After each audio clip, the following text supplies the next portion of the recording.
মুকাফিরকে নয়। নাসারারা তোমরা যে তিনজন মানো, যাদেরকে মানো তারাও কিন্তু একজনের মুকাফির কি, কিন্তু তিনি তো কারো মুকাফির কি নন।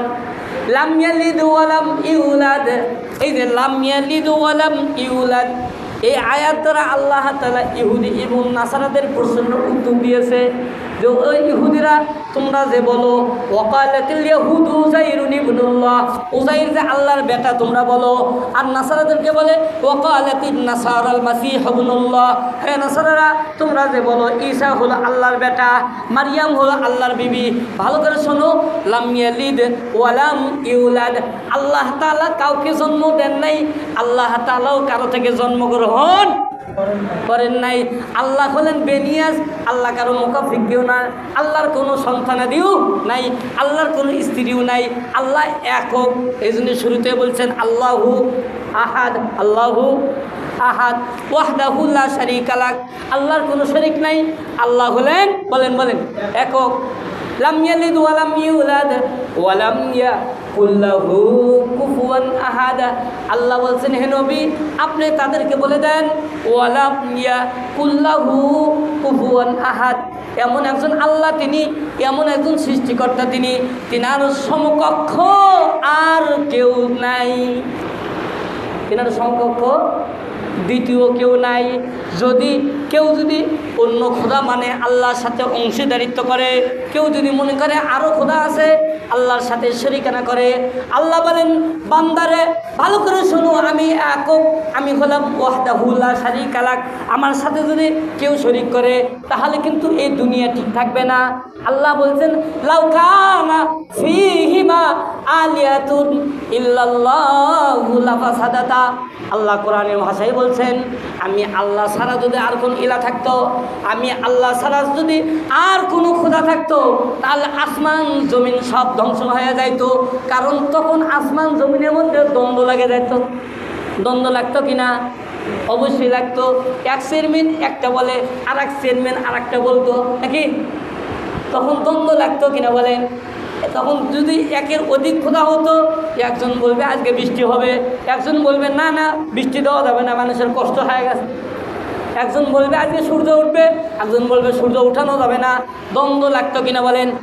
একজন বলতো এখন রাত বানাও, রাতটা একটু বেশি করে লম্বা করো যেন দিন না হয়, আর একজন কয় না না দিনের দরকার আছে, মানুষের কাজ কাম আছে, লাগিয়ে যেত, লাগতো কিনা বলেন? আল্লাহ এই জন্য বলছেন লাউ কানা ফীহিমা আলিয়াতুন ইল্লাল্লাহু লাফাসাদাতা, যদি আসমান জমিনের মধ্যে অন্য কোনো ইলা থাকতো তাহলে লাফাসাদাতা, অবশ্যই অবশ্যই আসমান জমিন ধ্বংস হয়ে যাইতো। যেহেতু এখনও ধ্বংস হয় নাই, এগুলো নিয়ে সূর্য ওঠা নিয়ে কোনো দ্বন্দ্ব নাই, চন্দ্র ওঠা নিয়ে কোনো দ্বন্দ্ব নাই, রাত লম্বা হওয়াতে কোনো দ্বন্দ্ব নাই, দিন লম্বা হওয়াতে কোনো দ্বন্দ্ব নাই, কখনো দিন ছোট কখনো রাত বড়, আবার কখনো রাত বড় কখনো রাত ছোট দিন বড়, এই সব কিছু যেহেতু এক আল্লাহ করে, দ্বিতীয় যেহেতু কেউ নাই, এই জন্য কখনো দ্বন্দ্ব হয় না। ও ভাই, এই জন্য সাবধান করে দেওয়ার জন্যই আয়াতগুলো বলতেছি। তা হলো সামনে মূর্তি পূজা চলছে, দুর্গা পূজা। কি পূজা? দুর্গা পূজা যারা করেন তারা শিরক করে। কী করে? কথা কেন? মুসলমান বলতে পারেন আমার ইমান আছে, আমি কেমনে শিরিক করলাম? আরে ভাই, আপনি শিরিক করার কারণে আপনি ইমান চলে গেছে, আপনি বুঝতেই পারেন নাই। শিরিক শুধু আল্লাহর সাথে, শুধু আল্লাহকে মানলেই খাঁটি ইমানদার হওয়া যায় না। কেমনি শিরিক হয় দেখেন, ওই যে জাতের সাথে শিরিক, জাতের সাথে কি শিরিক? এলেমের সাথে শিরিক, রিজিক দিনিওয়ালা কুদরতের সাথে শিরিক। আপনি বলতেছেন যে আল্লাহর সন্তান আছে, এটা জাতের সাথে শিরিক হলো। কী হলো? এটা কার সাথে? জাতের সাথে শিরিক। আবার ইবাদত করতেছেন, ইবাদতের মধ্যে শিরিক। ইবাদতের মধ্যে কি? যেই জিনিসগুলো শুধু আল্লাহ পাওয়ার উপযুক্ত, এই জিনিসগুলো অন্য কারোর জন্য করাই শিরিক। অন্য কারোর জন্য করাই শিরিক। ইবাদত, গোলামি, দাসত্ব, এটা শুধু আল্লাহর জন্য, কার জন্যে? এই জন্য আল্লাহ বলছেন ওমা খালাকতুল জিন্না ওয়াল ইনসা ইল্লা লিয়াবুদুন, মানুষ এবং জিন জাতিকে আল্লাহ সৃষ্টি করছে আল্লাহর গোলামের জন্য। তাহলে গোলামি পাওয়ার উপযুক্ত কে বলেন? সিজদা পাওয়ার উপযুক্ত কে? এবার সিজদাটা যদি বাবার পায়ে দেন, কথা বলেন। সিজদাটা যদি বাবার পায়ে দেন, সিজদাটা যদি মাজারে গায়ে দেন, কথা বলেন, তাহলে শিরক হলো কি না?